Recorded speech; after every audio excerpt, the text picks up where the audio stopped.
Halo, salam, selamat siang semua sahabat saya yang ada dimanapun berada. Pada siang hari ini saya akan men-sharingkan firman Tuhan dengan tema menghindari dosa bagi para murid Kristus yang saya ambil dari Kejadian 3 ayat 1-7. Baik, mari kita sama-sama belajar ya tentang apa itu dosa. Nah, dosa pada dasarnya itu lahir dari kehendak bebas manusia. Dan dalam kitab Kejadian diarahkan kepada kehendak manusia untuk menggunakan akal budi sebagai pemberian yang paling khas kepada manusia. Dalam eksposisi mengenai kejatuhan ke dalam dosa, komunikasi antara orang-orang percaya memerlukan suatu bentuk komunikasi yang baik antara individu-individu orang percaya. Nah, Kejadian 3 ini memiliki informasi yang cukup lengkap ya, untuk memberi peringatan, untuk menghindari dosa. Jadi dari keseluruh 7 ayat pertama, ada 3 hal yang dapat kita pelajari. Pesan ini penting banget dipahami. Manusia hidup dalam dunia ini senantiasa berada dalam sebuah kondisi yang harus memilih. Nah, keempat pesan ini membantu pada kita ya untuk memilih hal yang sesuai dengan tentunya firman Tuhan. Mari kita sama-sama belajar ya keempat pemahaman ini. Yang pertama yaitu pemahaman yang baik tentang apa? Tentang firman Tuhan. Buah pohon-pohonan dalam taman ini boleh kamu makan, tetapi tentang buah pohon yang ada di tengah-tengah taman, Allah berfirman, jangan kamu makan ataupun raba buah itu, nanti kamu mati. Nah, ayat ini dapat dibagi menjadi 2 bagian. Untuk mempermudah penjelasan, saya akan memberikan label A dan label B. Pada bagian A berbicara mengenai izin untuk memakan buah-buahan yang ada di dalam taman. Dan dalam bagian B mengatakan bahwa buah yang di tengah-tengah taman tidak boleh dimakan ataupun diraba. Nah, dari bagian B ini terlihat dengan jelas bahwa perempuan tersebut mengalami kebingungan mengenai perintah yang diberikan Allah. Kebingungan ini pertama-tama merupakan akibat dari komunikasi yang kurang baik. Dengan siapa? Dengan sang pria. Namun, kebingungan perempuan ini berasal dari rasa tidak yakin dalam diri sang perempuan itu sendiri. Maka dari bagian B, kita mau melihat adanya penambahan dari perempuan itu sendiri terhadap perintah yang diberikan oleh Allah dalam phrase ataupun raba buah itu. Nah, perintah yang diberikan Allah sesungguhnya adalah janganlah kamu makan buahnya, sebab pada hari engkau memakannya, pastilah engkau akan mati. Nah, jadi setiap orang percaya harus memiliki pemahaman yang baik mengenai firman Tuhan. Pemahaman yang baik ini penting karena sebagaimana ditampakkan dalam kitab Kejadian 3, ular atau si jahat itu pun mengetahui firman Tuhan. Pemahaman yang kurang baik ini memiliki bahaya ya terhadap diri kita tersendiri ya. Bahaya dari tidak memahami firman Tuhan akan dijelaskan pada bagian berikutnya. Nah, mari kita masuk ke yang nomor 2 ya. Nomor 2 itu tidak memahami firman adalah peluang si jahat. Jadi ketidakyakinan yang ada di dalam diri perempuan tadi menjadi titik serang yang dimanfaatkan oleh si ular, yaitu si jahat. Nah, kekhawatiran yang sama yang perempuan mengenai kematian itu ya, pada akhir ayat ketiga itu dimanipulasi oleh si ular. Maka pada ayat yang keempat ini, ular itu menggunakan ekspresinya itu terkejut ya. yang dibuat-buat ya. Sekali-kali kamu tidak akan mati. Nah, dari kalimat singkat tersebut, ular yang mengetahui juga firman Tuhan menyerang dan membelokkan lagi firman Tuhan ya. Dia pun berkata, tetapi Allah mengetahui bahwa pada waktu kamu memakannya, matamu akan terbuka dan kamu akan menjadi seperti Allah. Jadi tahu tentang yang baik dan yang jahat. Nah, pernyataan ini memanfaatkan ya pemahaman yang tidak baik dari sang perempuan. Jadi si ular ini menunjukkan bahwa dirinya itu lebih memahami, lebih hebat gitu ya dari perintah dari si perempuan ini yang tidak memahami firman Tuhan gitu ya. Jadi kematian, sebuah ketakutan yang dimiliki oleh sang perempuan itu dirubah ya menjadi hal yang sangat menjanjikan oleh si iblis itu, menjadi kamu akan setara dengan Allah. Nah, di sini jelas ya, ular itu tidak mengajak perempuan untuk menjadi orang percaya kepada Allah ya. Akan tetapi perempuan itu memiliki kemampuan seperti Allah.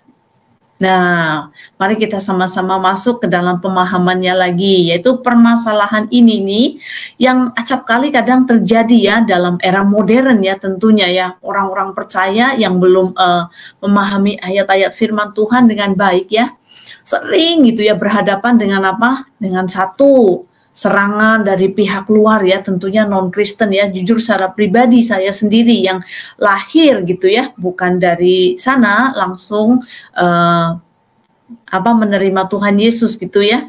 Tapi pada puji syukur kepada Tuhan saat ini saya bisa mengerti, memahami firman Tuhan itu sendiri ya. Terus yang kedua, orang-orang yang menggunakan ayat-ayat dalam kitab suci untuk membenarkan dan mendukung argumen pribadinya sendiri. Dan yang ketiga itu tafsiran-tafsiran liar ya dari kalangan internal. Jadi kekristenan itu sendiri gitu ya. Jadi ayat ini itu mengingatkan orang-orang percaya untuk semakin tekun membaca firman Tuhan dan merenungkannya juga gitu ya.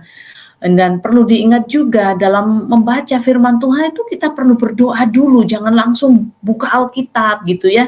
Jadi ketika kita berdoa dulu sebelum membaca Alkitab, kita itu dibimbing oleh siapa ya? Tentunya Roh Kudus itu sendiri, jadi memberikan kita hikmat begitu ya.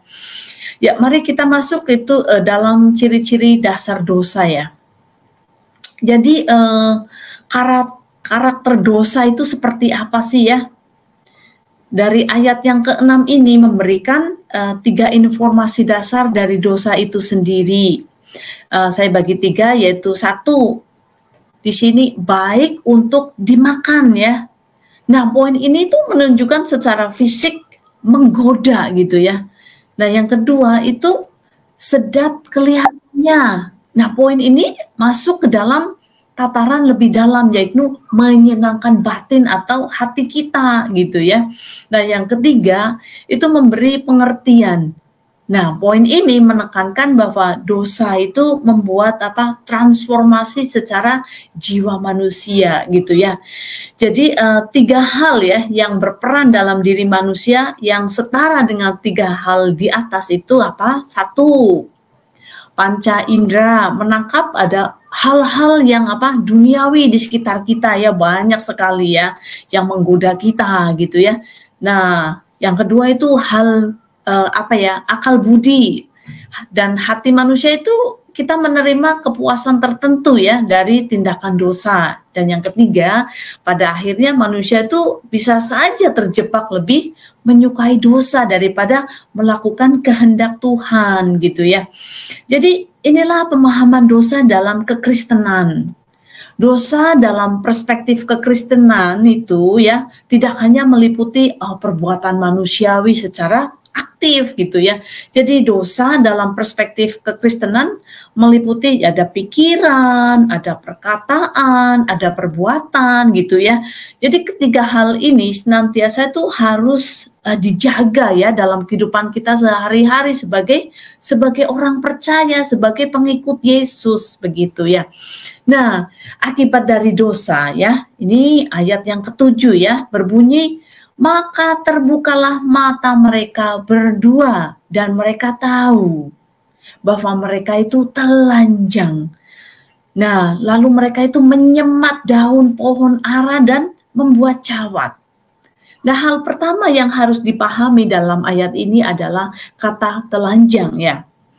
Kata yang sama muncul dalam Kejadian 2 ayat 25, itu mereka itu kedua-duanya itu melihat bahwa mereka itu telanjang gitu ya.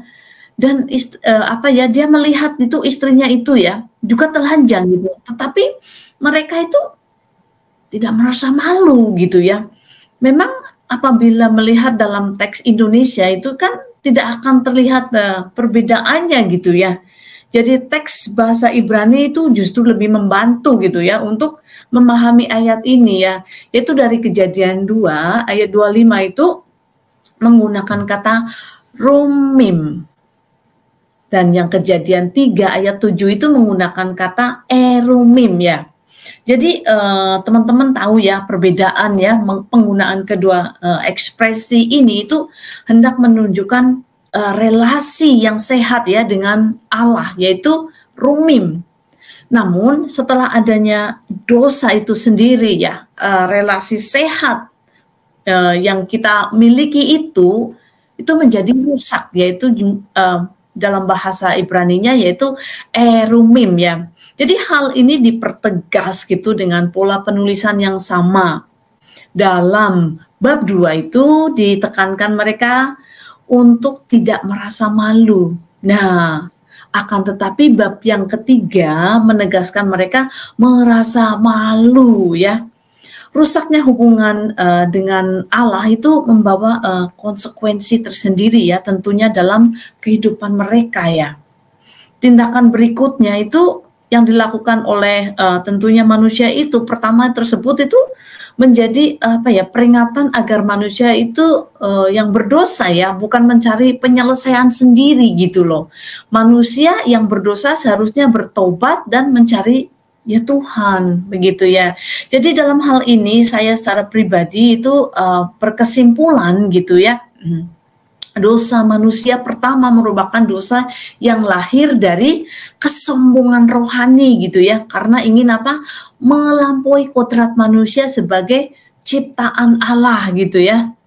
Langkah pertama untuk dapat mengatasi kesombongan rohani adalah memahami firman Tuhan.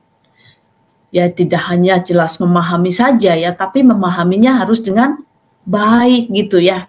Dalam kehidupan sehari-hari agar dapat menghindari dosa, setiap orang percaya ya kita semua itu harus berusaha ya mengendalikan setiap bagian dari tubuh kita itu ya. Jadi salah satu ungkapan populer gitu ya, dari mata turun ke hati gitu ya, itu dapat mengingatkan pentingnya menjaga diri kita gitu ya dari segala kemungkinan godaan-godaan yang ditawarkan oleh dunia ini ya yang mengakibatkan tentunya dosa ya. Jadi orang yang percaya itu jatuh ke dalam dosa bukan cari penyelesaian sendiri gitu ya, itu salah gitu ya. Dosa yang diperbuat hanya memiliki jalan penyelesaiannya itu ya melalui Tuhan, melalui Yesus sendiri gitu ya. Jadi melalui salib Kristus setiap manusia itu bisa mendapat penyelesaian dari dosa. Kembali lagi ya, kalau kita berbuat dosa, kita jangan cari jalan sendiri, kita jangan cari cara-cara yang dalam pikiran kita itu akan menyelamatkan kita ya, tapi kita harus datang langsung kepada siapa? Ya Tuhan Yesus, kita minta ampun, kita mau berubah gitu ya, dan biarlah Tuhan Yesus itu sendiri yang yang menuntun kita dengan dengan firman Tuhan itu sendiri. Itu jadi kesimpulan dari saya tentang dosa. Baik, sepertinya saya akan selesaikan dulu sharing firman Tuhan ini. Kita sambung lain kali, dan biarlah yang sudah mendengarkan sharing firman Tuhan ini dapat terberkati. Tuhan Yesus memberkati. Salam Maranatha. Bye-bye.